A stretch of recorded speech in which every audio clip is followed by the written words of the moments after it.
प्रसंग 10 रामायण। शत्रुघ्न का अर्थ।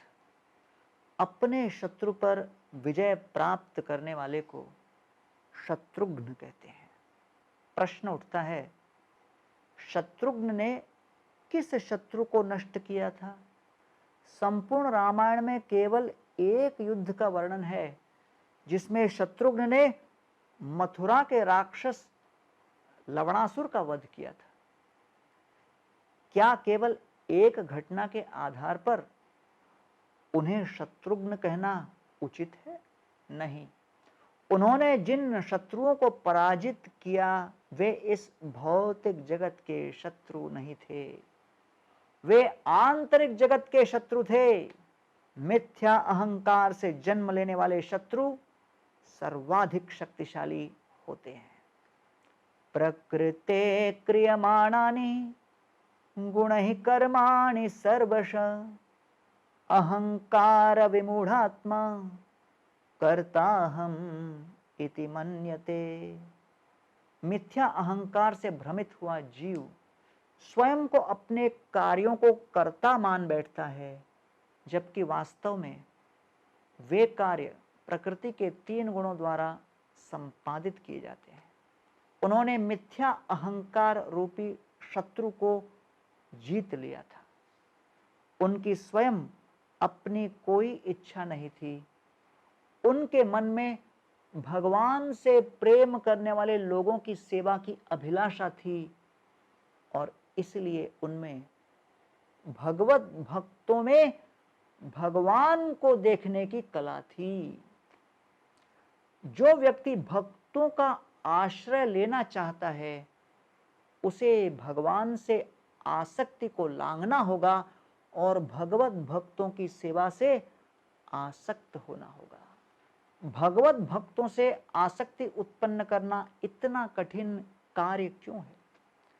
भौतिक इच्छाओं से मुक्त होकर भगवान से आसक्त होना सीढ़ी के पहले सोपान पर कदम रखने के समान है। इसके बाद हमें भगवान से आसक्ति के पहले सोपान को पार करके दूसरे सोपान पर जाना चाहिए और वह है भगवत भक्तों का सेवक बनना।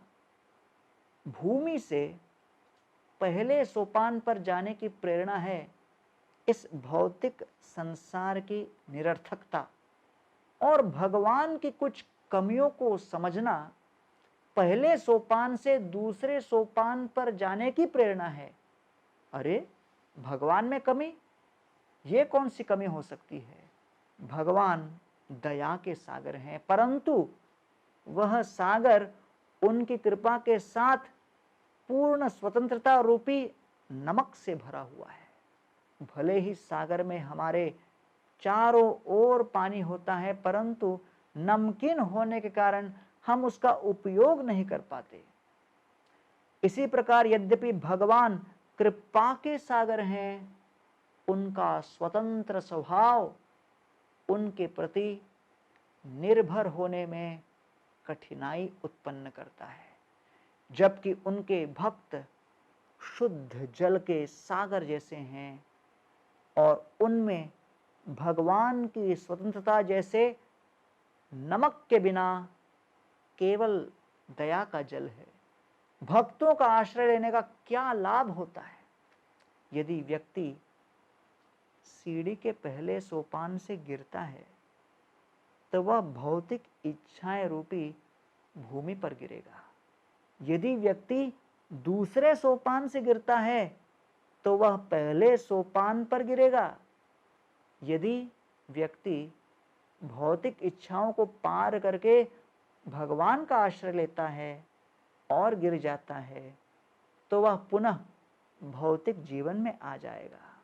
परंतु यदि कोई व्यक्ति भक्तों से आसक्त है और उस आसक्ति से वह गिर जाता है तो वह भगवान के चरण कमलों पर आकर ही गिरेगा।